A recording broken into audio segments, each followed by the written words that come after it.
We're going to talk about VAT. I'm going to start on a pretty basic level and talk about the background to VAT as a whole, but very briefly. Don't worry too much because I know some of you are VAT specialists.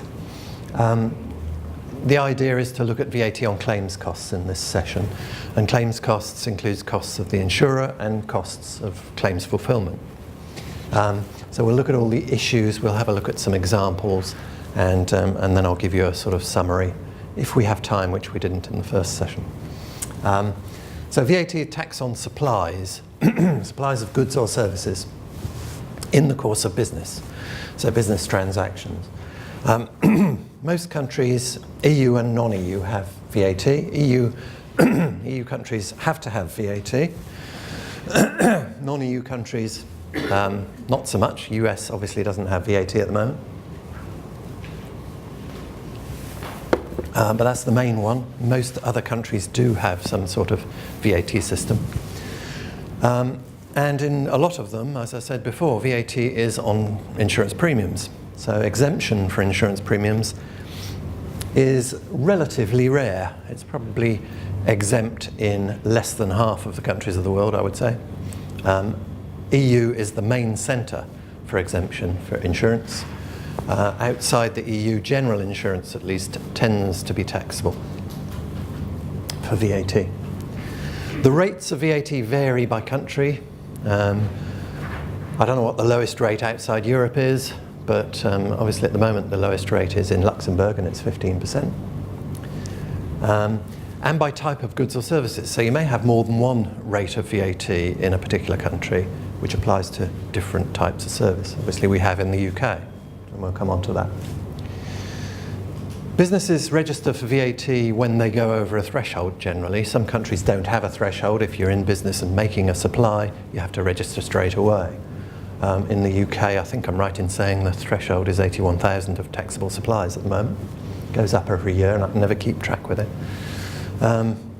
So if you're not making taxable supplies, but you are making supplies that give you the right to recover input VAT, you can register in order to do that, in order to recover your input VAT.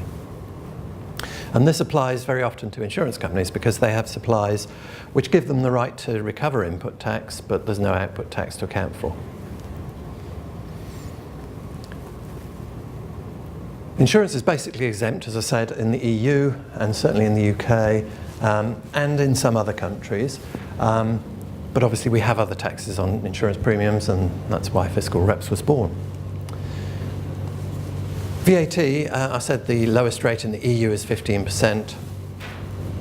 I think possibly the lowest rate outside the EU is probably Singapore, it's 7%, I think. Japan's 8%, it's just gone up from 5%. So probably Singapore is the record holder now. I think Malaysia's rate is going to be 7% as well, if I remember rightly, but that's not introduced yet. The highest rate in the EU is 27% in Hungary. Those highest and lowest rates might change. Hungary has suggested it might increase its rate to 29%, although that was some time ago and it hasn't happened yet. Luxembourg has said definitely from the 1st of January next year it'll be increasing it to 17%, so the lowest rate will go up. And that's because the place supply rules are changing again, and all of the Amazons of this world who have set themselves up in Luxembourg will not have the benefit of the Luxembourg rate anymore. So Luxembourg will get less tax revenue from the 1st of January, and therefore they need to increase their rate. In the UK, we've got several rates, 20%, 5% and 0%, which is a rate. There are, in EU countries, reduced rates and super reduced rates, as well as the standard rate. Excuse me. As I said in the last session, I think my voice is pretty rough because I've been dealing with all these gambling operators all week, and I've been working at one end of the day with Mauritius and the other end of the day with California, and trying to get them all registered. And it's got nothing to do with having too much to drink last night.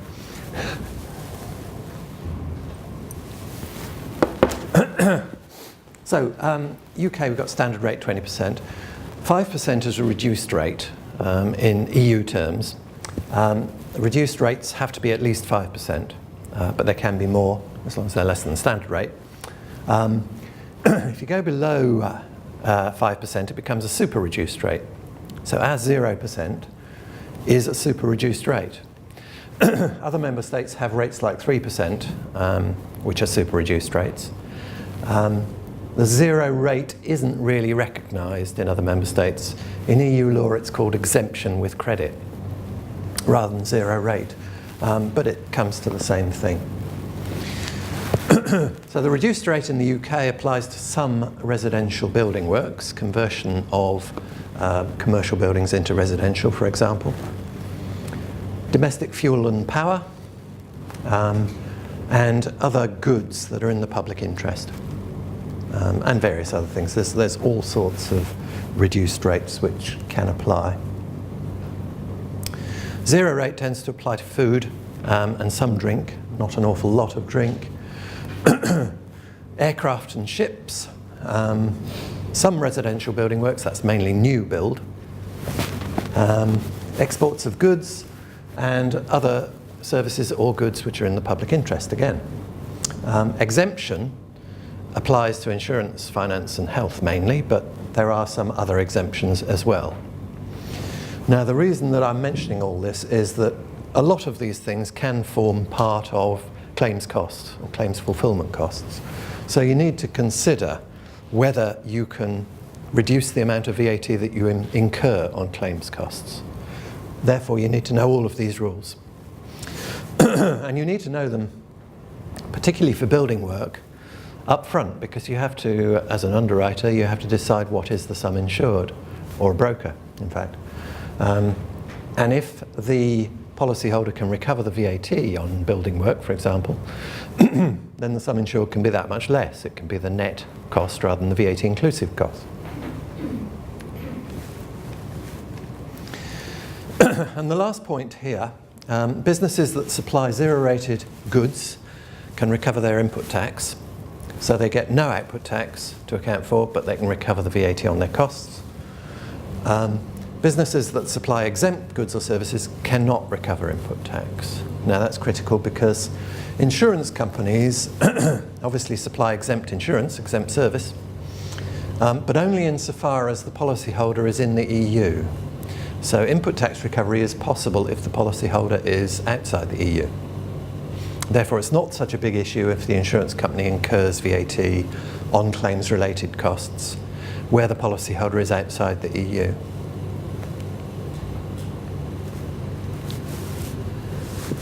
Outside the scope of VAT with the right to recover is the way we describe that situation, insurance to a policyholder outside the EU. And outside the scope with no right to recover is where the policyholder is in another EU country, but that's equivalent to exempt, so just think of exempt or outside the scope to recover. So you want to reduce the incidence of VAT on costs that are incurred by insurers, unless they relate to non-EU policyholders, because then you can recover the VAT.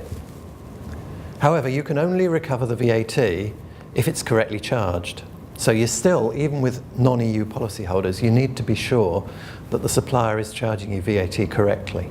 In the UK, that's not terribly easy, particularly with loss adjusting services, because loss adjusting is basically taxable. But if the insurer gives delegated authority to settle the claim to the loss adjuster, then it becomes exempt. Essentially, it becomes claims handling, which is exempt in the UK. Is it exempt in Finland? Do you know? Do you know if it's exempt in Finland? No, it's exempt in Ireland, certainly, and claims handling is also exempt in Portugal, I believe. Actually, it is part of the insurance solution, but let's say that if it's by the broker. Yeah, sure. Yeah, that's the rule in Germany. If claims handling related to insurance, the policy itself, it's claims handling, let's say, the law of self-regulation, then it's subject to VAT. Right, right, okay. It's actual claims handling with the compensation defined identification that are quite wide rules actually. Right. Okay. So EU VAT is governed by the directive, the VAT directive, and that's the reference to it. It doesn't have an official name, but tends to be known as the VAT directive or the principal VAT directive. In the UK, that's written into UK law as the VAT Act 1994, and there's all sorts of regulations around that and statutory instruments. The place of supply for services was changed with effect from 1st of January 2010. So you need to take into account business-to-business services. Mainly, the basic rule now is that the place of supply is where the recipient belongs. So you need to look at whether the recipient is the insurance company or not, and where it belongs. Now in the UK, historically, the VAT on claims costs incurred by an insurer was just put into what we call the pot, and a percentage was recovered according to the mix of business that the insurance company had. This was up to the late 90s, I suppose, that this was going on, residual recovery of input tax. And then Deutsche Ruck challenged that with HMRC. HMRC were quite happy to accept residual recovery at the time. But they said, no, if we've got a non-EU policyholder and we incur VAT on a cost related to that policy, we should be able to recover the VAT in full. And they won in court. So HMRC had to change their policy at that point, and they said, well, if the claims cost relates to a non-EU policyholder, you recover the VAT. If it relates to an EU policyholder on the other side, then you don't recover any of the VAT at all. You can't just put it all in the pot anymore. You have to identify which policies the claims costs relate to. So they issued a business brief, early 2000s, I believe it was. And in the last few years, they've suddenly realized that all the insurance companies ignored the business brief completely and just carried on recovering VAT on a residual basis. So in the last 2-3 years, they've been following up with individual insurance companies to find out what's going on with the VAT incurred on claims costs, legal costs, loss adjusters, etc., etc. If there is UK VAT charged, then obviously you should recover it in full if the policyholder is non-EU. That was the Deutsche Ruck case. Shouldn't be recovered at all if the policyholder is EU. If there's no UK VAT charged, however, it gets a bit more complicated. So HMRC are looking at that UK VAT charged scenario, so UK supplier to UK insurer, for example. But they're also looking at where the supplier is not in the UK, but the insurer is. And there should be a reverse charge on the service coming in. So loss adjusting from France, let's say, the insurer should account for output tax on that charge and cannot recover any input tax. And a lot of the insurers are struggling to identify reverse charge services, therefore they miss this. They haven't accounted for any output tax. Therefore they've underpaid their VAT, and HMRC are raising assessments. If it's an EU policyholder with a reverse charge service coming in, it doesn't matter too much because you'd be eligible to recover the input tax. So there's no loss to either party, HMRC or the insurer. So they're not looking so much at EU non-EU policyholders, but at EU policyholders. And that obviously is for costs which have been charged with UK VAT and for reverse charge costs. And if you've applied the residual recovery rate in either case, then obviously if it's an EU policyholder, they're going to assess you for the difference. So raising assessments where residual VAT's been recovered, but it was an EU policyholder, so you weren't entitled to any VAT recovery. No reverse charge has been accounted for, but there's an EU policyholder. So then it's just 20% of the cost of that service that you owe HMRC. So they're not concerned if you haven't accounted for VAT and the policyholder is non-EU. You should have accounted for reverse charge, but you haven't. But if it's not a reverse charge situation, if you've been charged VAT by a UK supplier in relation to a non-EU policyholder, then obviously it's the insurance company that's losing out. They haven't claimed as much as they were entitled to, and therefore it's something that the insurer should be looking into. HMRC won't bother with that at all. Do you know if there's a similar view being taken in Ireland? Generally, the Irish Revenue follows what HMRC are doing. I haven't heard that they are in this particular situation, but it wouldn't surprise me. I can ask them if you like. Might be setting the cat amongst the pigeons, but yeah. I haven't heard about it, so I don't know. Are you based in Ireland? We have a captive based in Ireland, but we have an ongoing VAT situation that we are trying to resolve. Oh, okay. With the captive or with the parent? With costs that are being settled by the captive in Ireland and addressed to the captive in Ireland, not correctly with VAT, after the basis of buy rules change in 2010. Yeah. We have handling companies in each of the EU countries, and it was a question of how VAT was being charged and what the captive was doing. Yes. What sort of services? Are these services that are definitely to do with the insurer, or could they be policyholder costs? Well, these are services. These are services for claims handling, so your assessing costs, Right. medical fees, Yeah. sort of thing. Yeah. But we're trying to maintaining a separation that those claims handling costs are being paid for by the policyholder rather than by the insurer. Yeah. So That's thought around making sure that it's compliant with that in terms of the reverse charge potential penalty. yeah.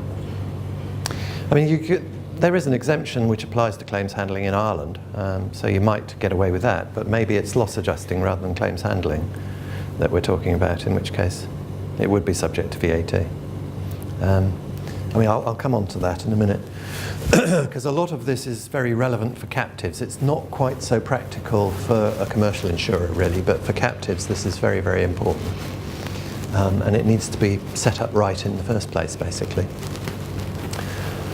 So claims fulfillment costs,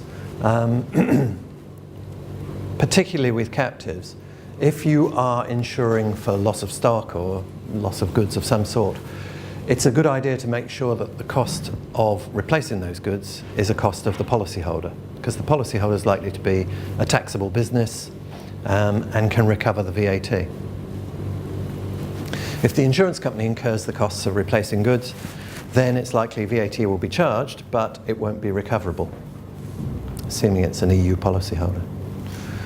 So why not just have all those costs incurred by the policyholder?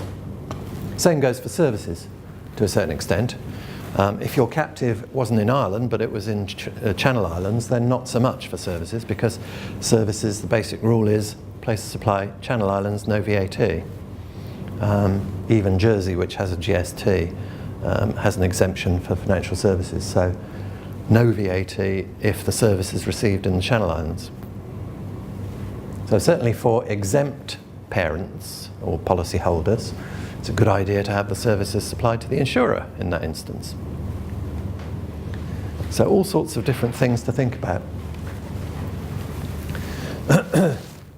And then, as I said to you, exemption for services, you want to maximise the exemption, because if you don't incur VAT in the first place, you're not going to have the cost. So claims handling can be exempted in some member states, UK and Ireland being particular examples. I believe Portugal's another one, and there are some others knocking around, and Germany taxes claims handling, but not if it's by the introducing broker. So if you have a broker that is performing the intermediary service in the first place, and they do the claims handling, they can exempt the claims handling even in Germany. So quite an interesting variety of different treatments on claims handling around Europe. So general points. You need to consider up front if you should have the claims costs incurred by the insurer or by the policyholder. And in a captive situation, generally the answer is let's have it by the policyholder.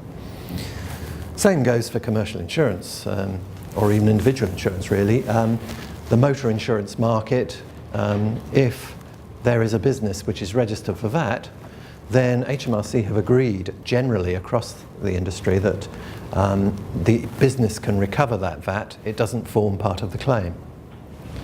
And that's why insurance companies will ask if you're VAT registered if you should be unlucky enough to have an accident in your car in the UK. There's no reason why that shouldn't apply to other markets, other insurance markets. But in practice, it just hasn't been done in the past. With captives, it's a lot easier. Making this happen in the commercial market is perhaps not so easy.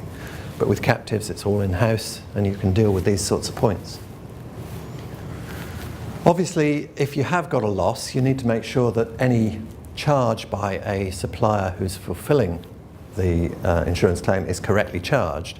You don't want VAT to be charged, for example, on replacing some printed matter. Printers are notoriously bad at identifying zero-rated printing in the UK. So make sure that they're only charging VAT where it has to be charged. And make sure invoicing is to the correct party. When you've established a line of supply, as I'm suggesting, to the policyholder, you need to make sure that it's the policyholder that holds the invoice, because that's the evidence to allow them to recover the VAT. If you want the insurer to incur the cost, then it needs to go to the insurer.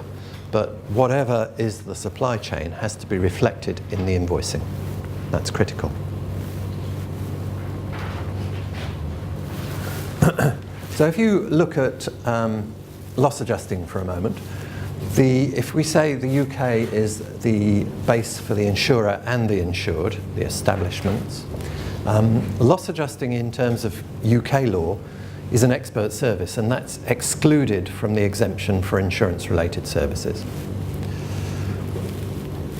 However, if you give delegated authority to the loss adjuster to settle a claim, the loss adjusting becomes exempt.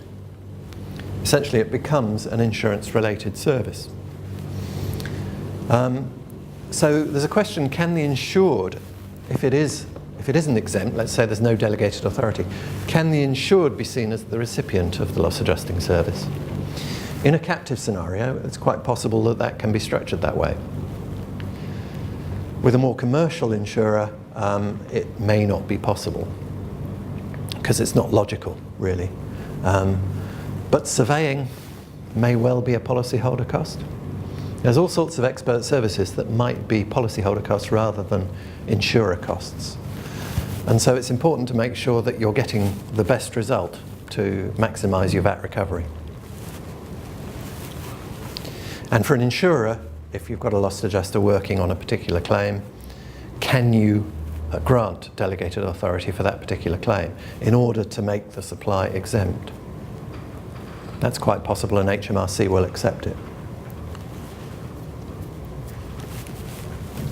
In property damage claims, hopefully the insured can be seen as the recipient of goods or services, so rebuild costs, whatever it is. If the insured is VAT registered and able to recover the VAT at least, if it's a fully taxable business. And you don't only consider that when a claim comes in, you need to consider that at the outset. Because obviously if the VAT is going to be recoverable by the policyholder, it doesn't form part of any claim, shouldn't form part of the sum insured for a particular buildings claim. Now arguably the same applies to all other insurance, but in practice this can be missed by underwriters or brokers. If the insured is a private person, then almost certainly you know they're not going to be able to recover any VAT.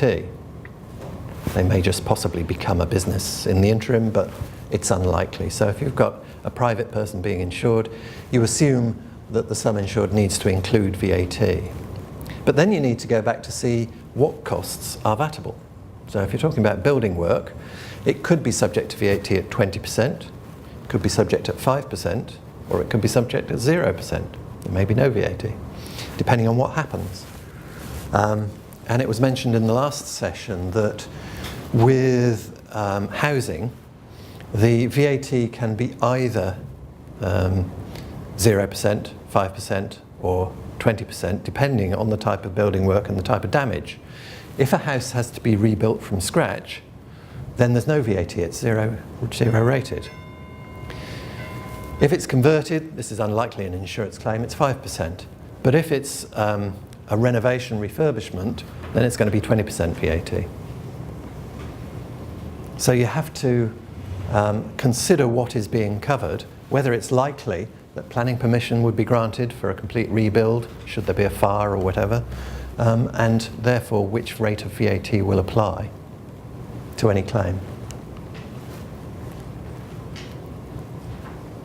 So with property insurance, the insurer indemnifies a VAT-registered policyholder. We're talking UK here because it's more simple to see, but it applies in any EU country. Generally, the insurer shouldn't settle the cost directly with the builder. In practice, this often happens, but it does point to a supply to the insurer rather than to the policyholder. So it's not a good idea if you can avoid it. Have the policyholder settle the costs and then reimburse the policyholder. You can settle costs directly if you've been very careful about the supply chain. Written contract perhaps between the builder doing the refurbishment works or the repair works and the policyholder, just to make sure that the supply is from one to the other. Claims handling VAT-free. Have a look and see if loss adjusting can be turned into claims handling and become exempt by granting delegated authority. Or maybe the insured, particularly as I say in a captive scenario, should appoint the loss adjuster and incur the costs and therefore recover the VAT.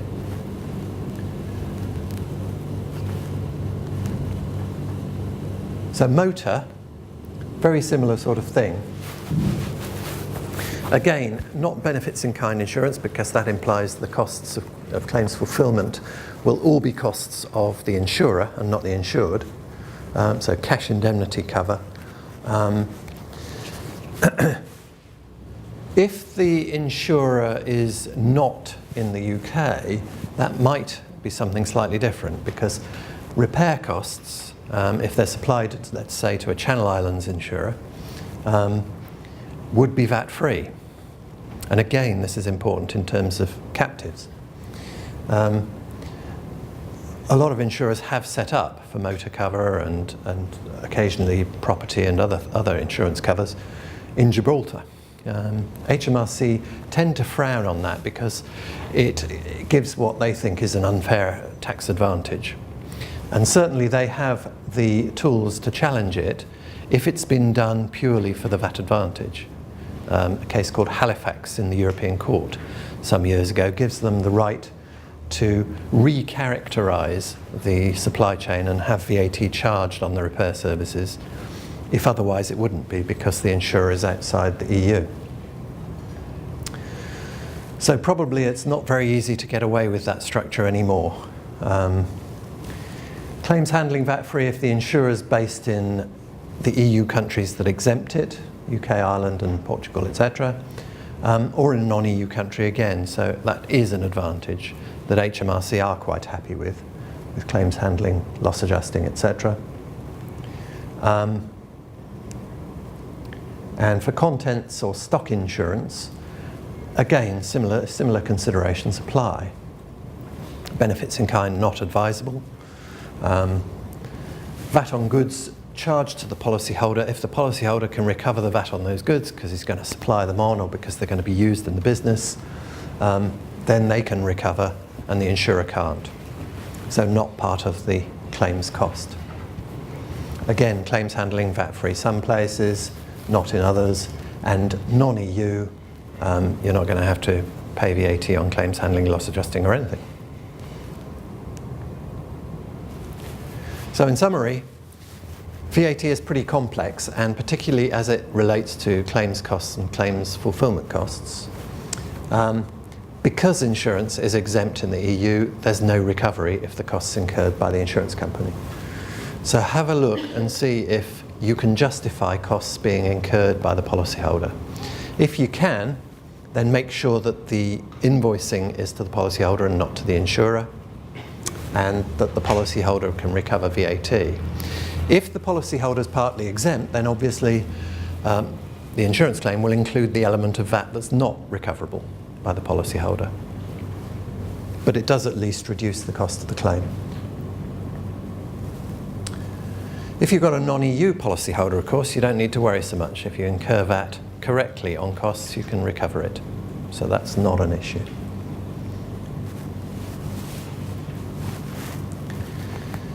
EU-based insurers may not be able to avoid input VAT,